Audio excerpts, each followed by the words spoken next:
Rachel Klein here from our Pro Football Weekly studios. We're taking a look at some of the matchups in Week 2 for the NFL season.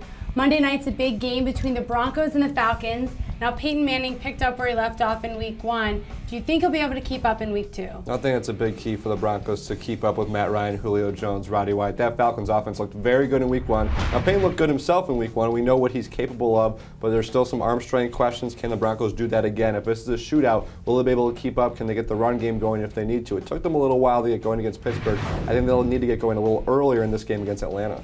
Well, that was the offensive side of the ball. Now, the Broncos look good on defense, too. They sacked Ben Roethlisberger 5 times. Do you think they can get to Matt Ryan? Well, I think if it does come into that shootout type of game that Kevin mentioned, I don't think that's what the Broncos want. I think they have to get after Matt Ryan and force the Falcons to run the ball. Michael Turner is just not the same back he used to be.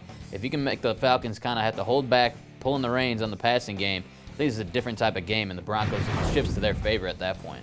Peyton Manning, Matt Ryan, if it comes down to a shootout, who are you guys taking? It's a tough one. I'm going to lean towards Atlanta. I think the home field advantage helps them out. I just think there still might be a couple growing pains with that new Denver offense. It's asking a lot for Champ Bailey and Tracy Porter. I know they played very well against those Steelers receivers. Julio Jones, Roddy White, really tough to stay with them. And I agree with Dan. I think if the Falcons get that run game going, it's going to be tough for Denver. But I do expect a shootout. Yeah, I think with the home field advantage on the Falcons side, very tough to beat at the Georgia Dome.